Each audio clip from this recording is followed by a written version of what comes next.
tous et bienvenue dans ce podcast tricot.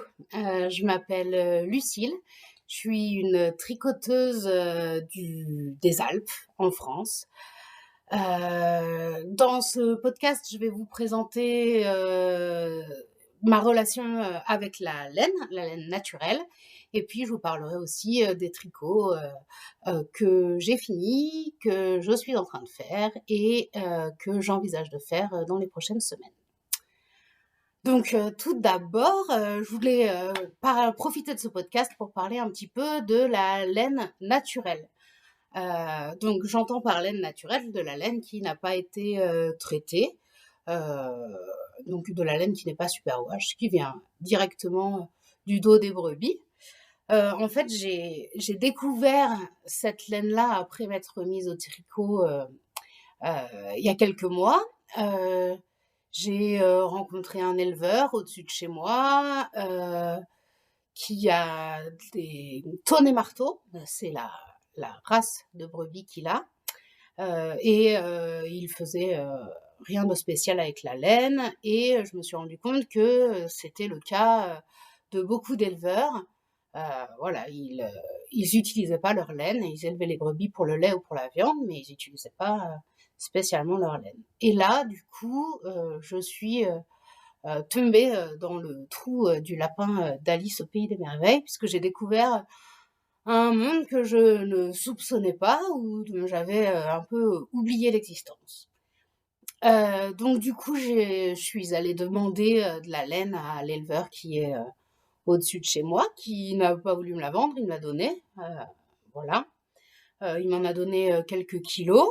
Et puis, j'ai commencé à regarder sur Internet si je pouvais trouver un rouet d'occasion. J'en ai trouvé un à 10 €. Je suis allée rencontrer le monsieur qui le vendait. Et puis, du coup, il m'en a donné deux pour 10 €. C'est pour souligner un petit peu à quel point ça n'intéresse pas tellement les gens, les vieux rouets. Ah, il y a Kofi qui aura une petite visite. Voilà, donc du coup, bah, mon rouet, il est juste là, donc je sais pas si je vais réussir à vous le montrer trop. Voilà, il est là. C'est un très vieux rouet, un rouet qui a sûrement été fait à la main par la personne qui voulait s'en servir ou quelqu'un de sa famille ou de son entourage. Donc c'est pas les nouveaux rouets qu'ils font maintenant, tout réglable, etc. C'est vraiment un vieux rouet. Euh, j'ai euh, j'ai rencontré par l'intermédiaire de mon travail une dame qui file la laine sur des vieux rouets comme ça.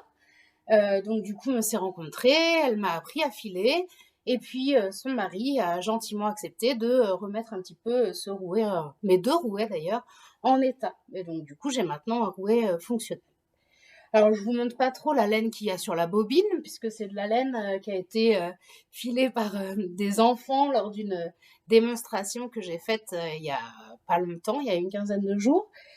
Et donc voilà, donc c'est pas de la laine qui est très bien filée. Elle est très irrégulière, elle est très grosse, etc. Mais les enfants ont beaucoup apprécié de pouvoir essayer de filer, et les parents aussi. Voilà.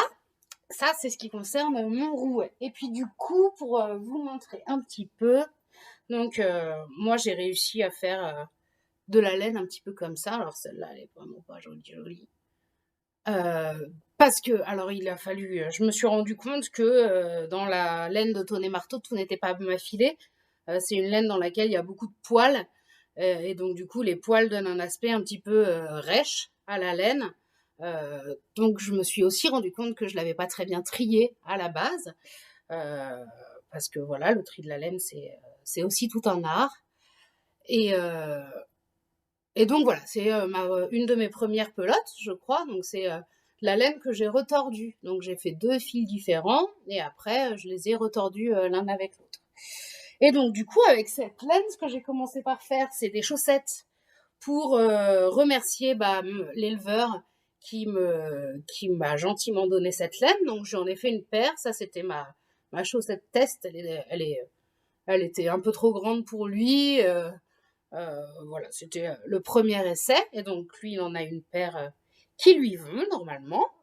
Et puis j'ai commencé à en faire aussi pour sa femme. voilà, avec un petit motif, sur le devant.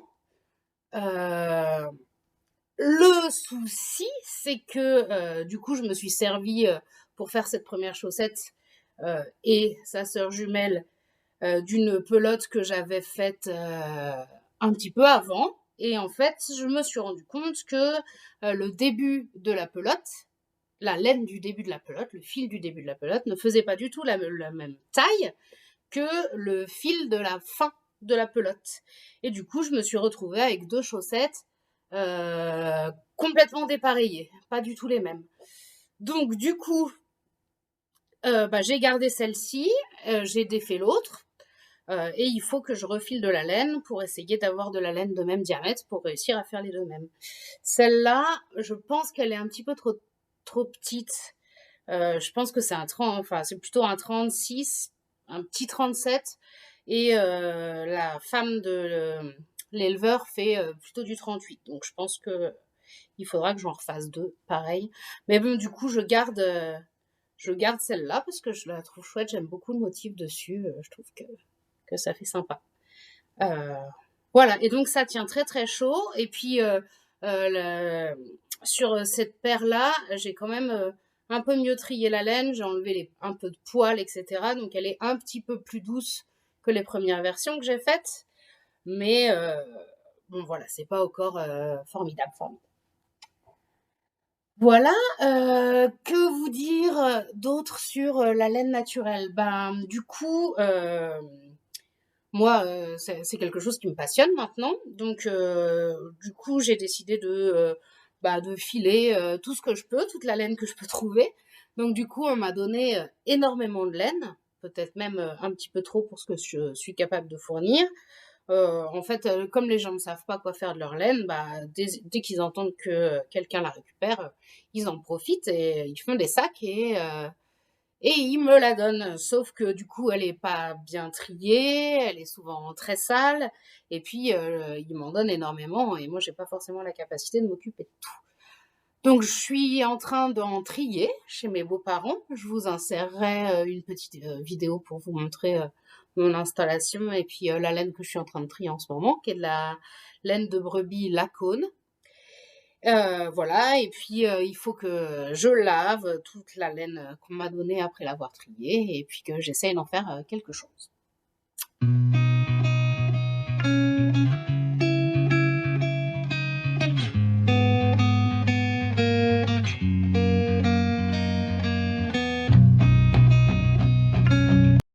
Voilà, ça c'est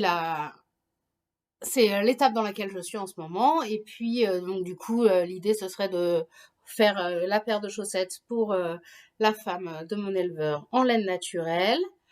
Et puis d'essayer de tricoter toute la laine qu'on m'a donnée et que j'ai lavée et que j'ai triée. Donc en faire chaussettes, bonnets, et j'aimerais bien faire un pull euh, en laine, en laine de chez nous. Et puis, si, un truc que j'adorerais aussi faire, ce serait de faire un col, parce que moi, j'essaye d'aller au travail en vélo, et un vélo électrique évidemment, puisqu'on est en Haute-Savoie, hein. Et du coup, l'idée, ce serait d'avoir un col qui soit assez euh, hermétique et chaud pour éviter d'avoir trop froid au cou et au décolleté quand je descends en vélo le matin. Parce que comme ça descend, ça va vite et du coup, il fait froid. Et du coup, la laine naturelle se prêterait vraiment bien à ça. Ça serait vraiment pas mal. Donc voilà, ça, c'est les petits projets. Sinon, ce week-end, dimanche, je participe avec l'association Des Fristons Moutons, qui est une association qui cherche à valoriser la laine de Tonnet-Marteau en Haute-Savoie. Et donc, je participe avec cette association au Festival du patrimoine chablaisien à Thonon-les-Bains, pas très loin de chez moi. Et donc, du coup, j'y serai avec mon rouet et puis j'espère pouvoir faire des démonstrations et puis faire tester les gens, les enfants ou des adultes, voilà, pour le rouet. Voilà, et puis du coup, dans l'idée, ce que j'aimerais vraiment pouvoir faire aussi, c'est m'acheter une cardeuse à rouleau, parce que pour l'instant, je carde tout à la main. J'ai pas mes cardes, je peux pas vous montrer. Euh, je vous ferai une petite vidéo sur le Festival du patrimoine chablaisien pour vous montrer comment on carde. Et c'est une étape qui est particulièrement pénible. Et du coup, si j'arrive à, à trouver une cardeuse à rouleau, ça serait vraiment... oula, ça a bougé. Ça serait vraiment pas mal. Ça serait vraiment pas mal pour la suite. Voilà en ce qui concernait, pour ce qui concernait la laine naturelle. Hop. Alors ensuite, donc si on parle un petit peu tricot, donc qu'est-ce que j'ai fait récemment? Donc j'ai fait récemment gnocchi. Donc gnocchi, c'est le résultat d'un patron qui s'appelle Make No Mistake par Sarah Shaira, donc qui est un peu la spécialiste des gnomes dans la sphère tricot, on va dire. Donc voilà, j'ai fait gnocchi avec son superbe bonnet en jacquard avec le petit motif de champignon là. J'adore, j'adore. Donc c'était mon retour au jacquard après une très très très très très longue période. Donc il est un petit peu serré, mais bon, ça va, c'est pas trop mal. Et puis il y a aussi du jacquard un petit peu en bas là. Donc je suis assez contente de gnocchi, malgré son petit nez. Vous voyez bien. Hop. Malgré son petit nez qui est un petit peu de travers et sa petite barbe qui dépasse un peu du bonnet. Mais bon, c'est un gnome, alors ça va bien comme ça. Il est mignon quand même. Je l'ai tricoté avec le kit Jacinthe de Tricot et Stitch, dont il ne me reste pas grand-chose. Voilà, il me reste un tout petit peu de blanc, qui était ma couleur 1. Un petit peu de vert, qui m'a servi surtout pour le bonnet, et un petit peu de rose, qui m'a servi pour le corps. Donc un trio de 3 mini par Tricot et Stitch. Voilà, des trios, des kits qui ont eu beaucoup de succès, puisque à la base je voulais pas ce coloris-là, j'en voulais un autre, et le temps que je réagisse, il était déjà épuisé, mais du coup celui-là me plaît bien aussi. Voilà pour gnocchi. Qu'est-ce que j'ai fait d'autre? J'ai fait un châle Birds of a Feather de Andrea Mori. Donc Andrea Mori, qui est une designeuse de tricot américaine qui est très connue. Et donc ce châle qui est fait en fingering et mohair. Donc pour le faire, moi j'ai choisi des laines de Lichen and Lace, donc une marque aussi américaine.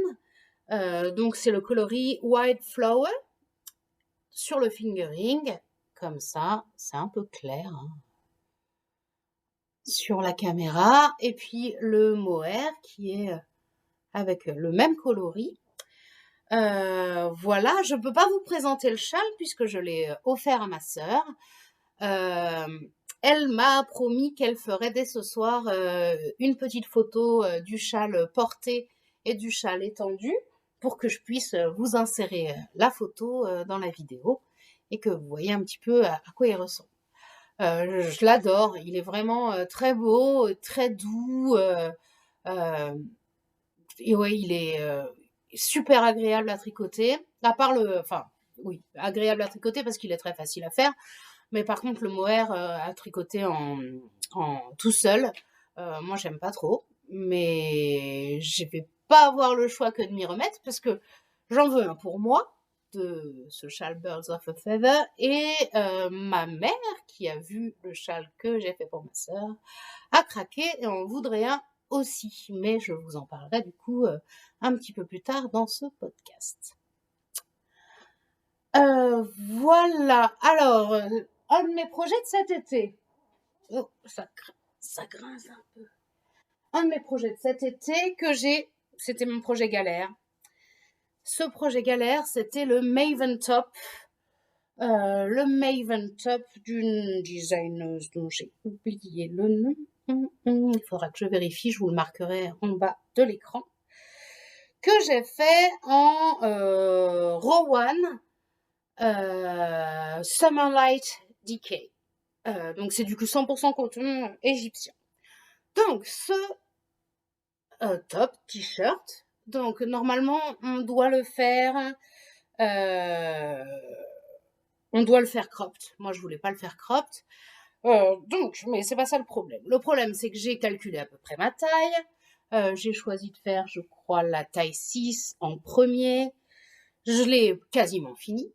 Je l'ai essayé par acquis de conscience et il était trop grand.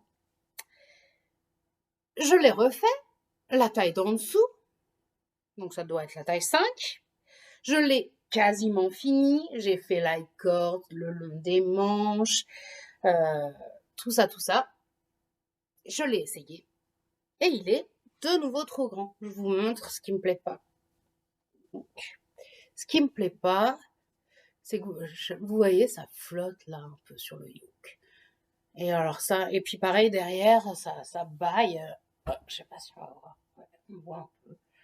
Ça baille, j'aime pas du tout. Donc c'est la deuxième fois que je le fais et il est encore une fois trop grand. Donc, je vais le défaire. Je vais le défaire.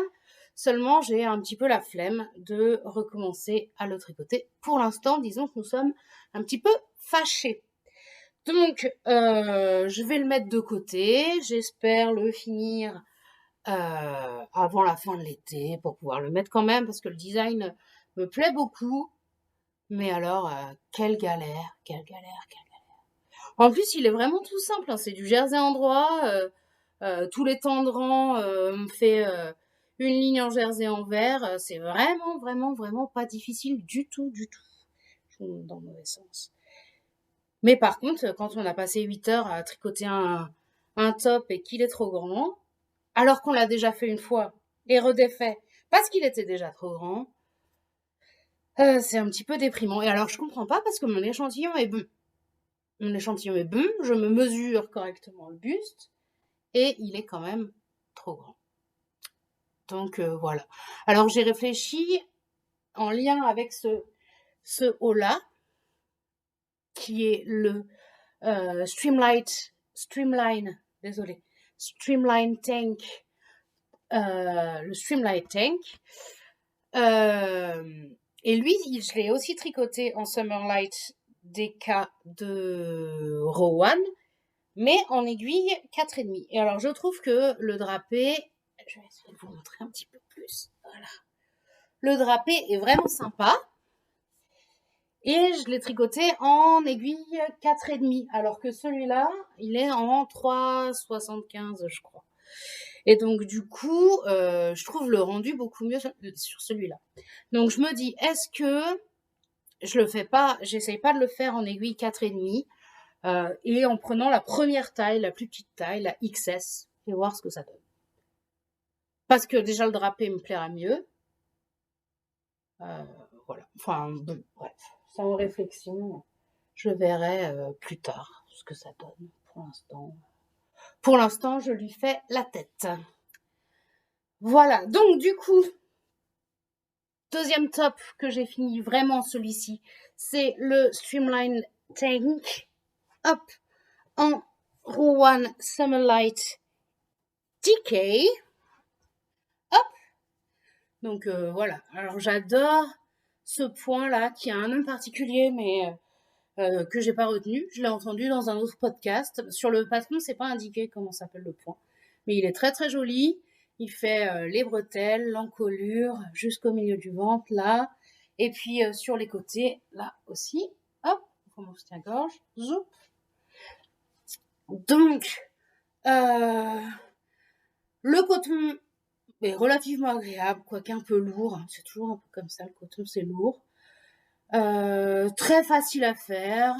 On commence par le bas. Alors par contre, il se tricote pas en rond. On tricote les deux pans. Voilà, l'un après l'autre. Et puis après, on vient les coudre au niveau des bretelles et sur le côté. Bon, je croyais que ça me dérangerait, puis finalement, ça s'est relativement bien passé. Voilà, voilà. Voilà, ouais, très agréable à tricoter, relativement facile. J'ai dû, je pense qu'en 3 jours, c'était fait, en faisant d'autres choses à côté. Ça va tout seul. Je suis contente, il tient pas chaud. Il est peut-être un petit peu grand, hein, parce que le coton, ça se détend au lavage. Et du coup, il est peut-être un petit peu grand. Mais voilà, j'aime bien. Je vais le porter sans problème, avec un soutien-gorge au travail et sans dans la vie de tous les jours. Voilà. Euh, Au niveau de ce que j'ai fini ou à moitié fini, il reste quelque chose. Ce sont ces chaussettes-là.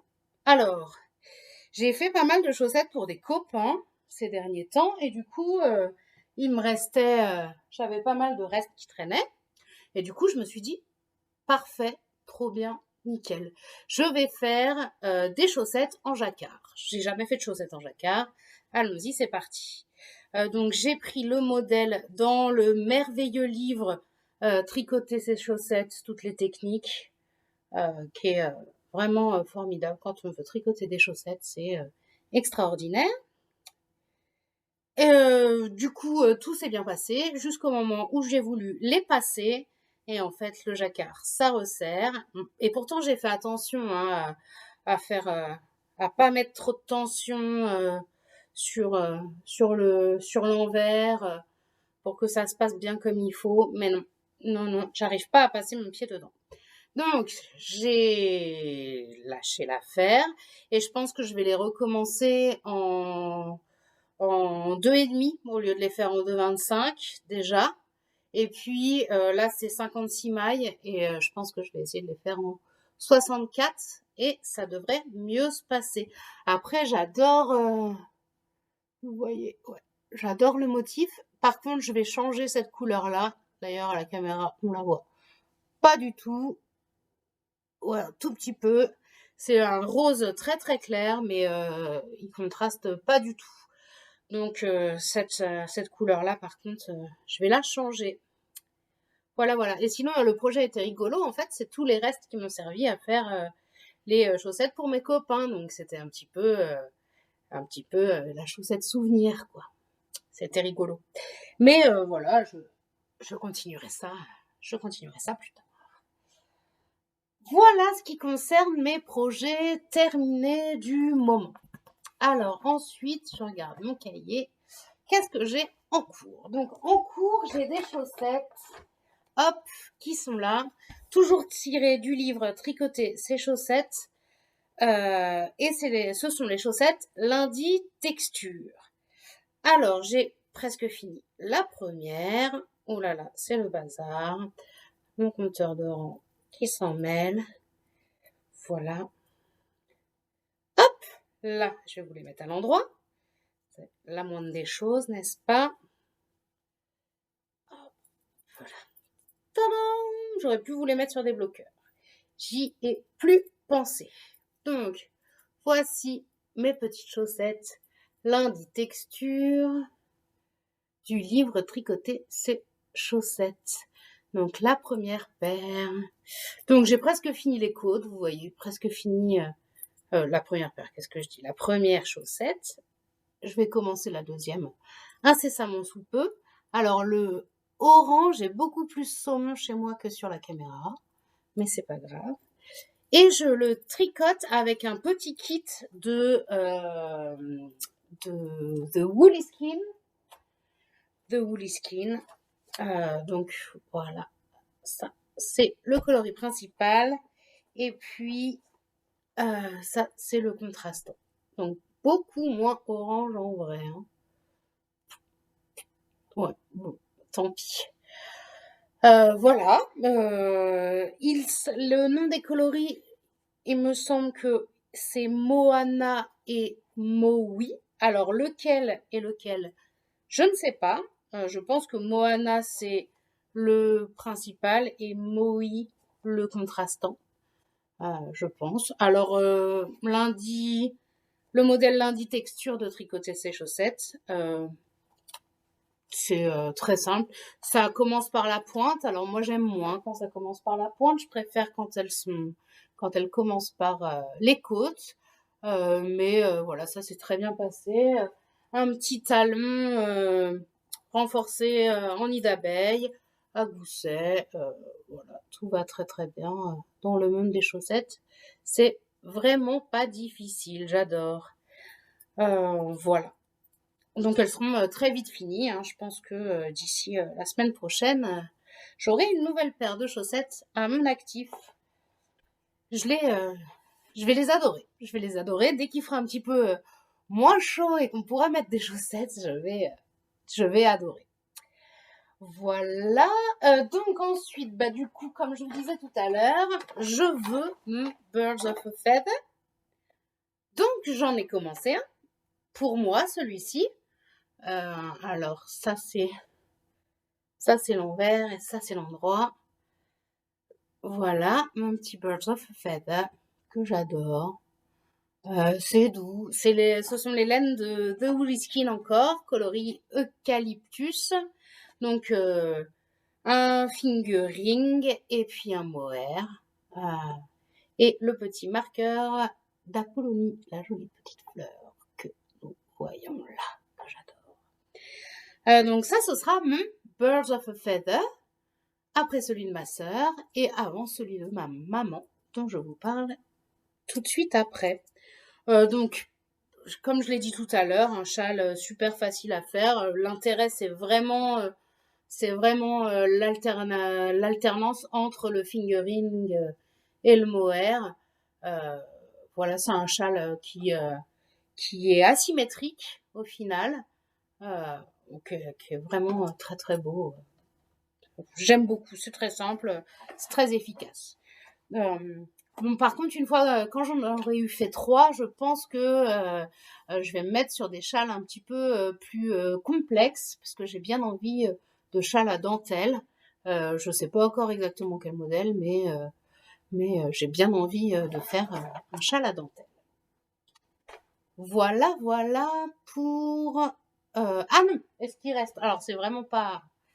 C'est un faux en cours, hein. Hop, j'ai juste fait un échantillon qui est tout bon pour le Rocket Tea. Le Rocket Tea que beaucoup de gens ont déjà fait. Et pour tricoter le mien, je vais prendre cette laine de tricot et stitch en coloris amande, qui paraît jaune pâle ici, mais qui est vraiment, oui, vraiment amande, vraiment comme le meuble qui est là, en vrai.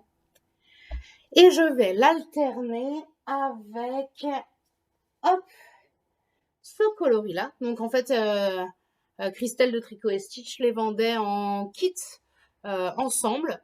Donc le coloris amande et ce coloris violet qui s'appelle très bien préparé. Je vais vous le trouver tout de suite. Normalement. Tricot et Stitch qui s'appelle Penthouse.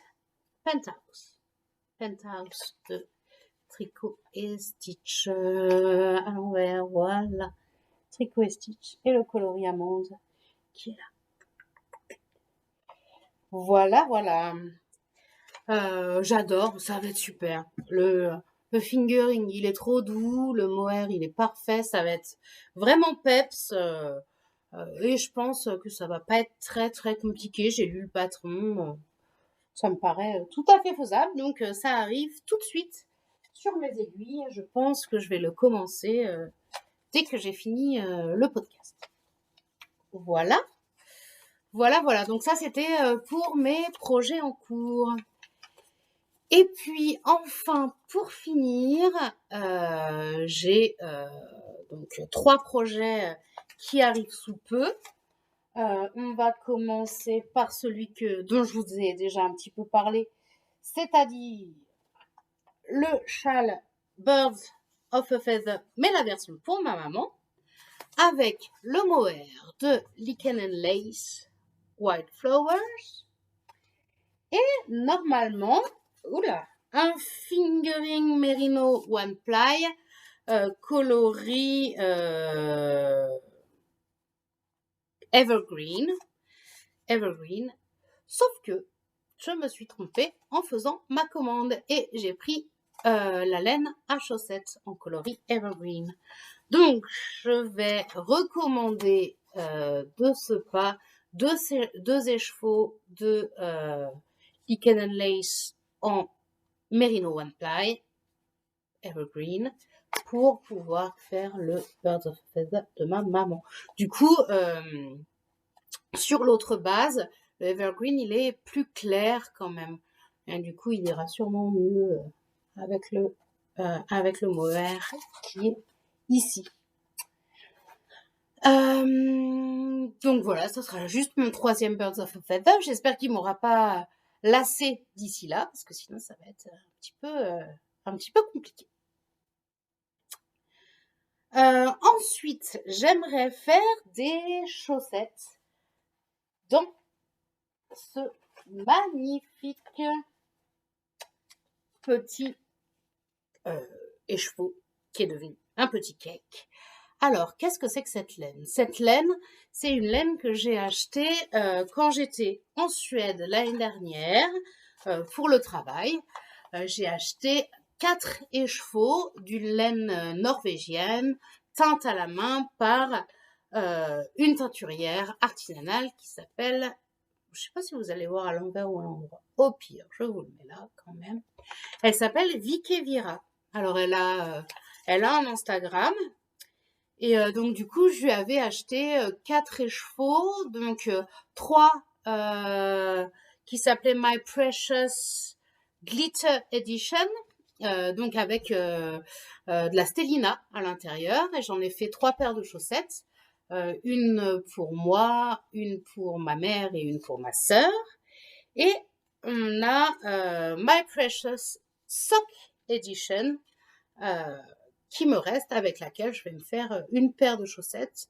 Alors, je ne sais pas encore si je la fais sur le modèle de Hermione's Socks. Donc, c'est le patron que j'ai pris pour faire celle de ma mère. Il est très très joli, mais bien en valeur la laine. Voilà. Ou si je l'ai fait en mode chaussettes à la vanille, toute simple. Ma recette personnelle, des côtes, une tige, un talon à gousset renforcé, un pied. Voilà, tout simple. On verra bien la laine aussi, c'est sûr. Voilà, et du coup, je suis pressée de retourner en Suède cette année pour pouvoir en racheter, parce que j'ai vraiment bien aimé tricoter cette laine. Surtout les 3 écheveaux de Glitter Edition, là, ils étaient vraiment chouettes, le rendu est bien. Pour les avoir portés un petit peu, elle s'abîme un peu, enfin en tout cas ma paire. Je sais que ma sœur et ma mère en prennent très soin et c'est un peu des chaussettes de canapé. Elles les utilisent pas vraiment. Moi, je les porte un peu et alors elles s'abîment pas vraiment. Ça a l'air de tenir le coup. Bon, c'était pas, enfin il y avait du nylon dedans, donc c'était des laines à chaussettes a priori. Celle-là, elle est vraiment sock edition. Donc, elle devrait encore moins s'abîmer. Bon, voilà, je vous referai, quand on pourra remettre nos chaussettes en laine, je vous referai peut-être un petit point sur l'état des chaussettes. Mais en tout cas, j'aime énormément cette teinturière. Elle fait des choses magnifiques. Si vous avez l'occasion, allez voir son Instagram. C'est vraiment, vraiment bien. Elle a des super coloris et puis elle en fait des trucs magnifiques. Voilà. Et puis alors, le dernier projet que j'ai dans la tête depuis que j'ai acheté cet énorme cône de laine paysanne. Hop, laine paysanne. Je pense que ceux qui aiment la laine rustique et naturelle connaissent laine paysanne. Et donc, c'est de la burelle. Enfin, le coloris, c'est de la burelle. C'est du 2 fils. C'est issu de brebis tarasconnaises. Et ce que j'aimerais faire avec, c'est le doubler, le doubler, et le mettre avec un fil de mohair ou de mohair et soie que je n'ai pas encore trouvé pour me faire un tulip sweater. Voilà. Donc ça, je l'ai dans la tête depuis super longtemps. Je suis vraiment très pressée de pouvoir l'utiliser. Elle me plaît trop cette laine. J'adore les laines rustiques comme ça. Ça me plaît vraiment beaucoup. Voilà, je la trouve belle. Ça sent rien. Et voilà. Donc elle vous paraît vraiment foncée là, hein, mais en vrai, ah non, ça va. Elle est un peu plus claire. Elle est marron foncé, brun foncé, couleur ours, un peu. Voilà, et du coup, il faut que je trouve du mohair à mettre avec, un mohair un petit peu plus clair, je pense. J'en ai vu un petit peu, j'hésite un petit peu au niveau du prix. Je sais pas trop. Ça, c'est un cône d'1 kilo que j'ai acheté sur leur site, Laine Paysanne, il y a déjà quelques temps, je pense que c'était au mois d'avril. Et il attend sagement que je lui trouve un copain mohair pour pouvoir me faire un magnifique pull. Voilà, voilà. Et dans mon panier, il reste ça qui traîne. Je ne sais pas encore quoi faire. Je l'ai acheté au début de l'été. Donc c'est de la Fair Cotton Mariner de chez Katia, 100% coton. 200 grammes pour 620 mètres. Donc c'est la figurine. Et par contre, j'en ai qu'une balle. J'en ai acheté qu'une pelote. Donc j'ai 200 grammes. Qu'est-ce que je peux faire avec 200 grammes de ça? À part des chaussettes. À part des chaussettes. Je ne sais pas. Je ne sais pas encore.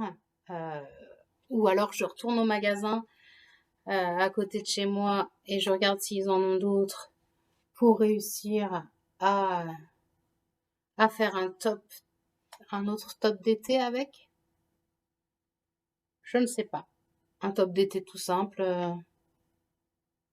en marinière. Je ne sais pas.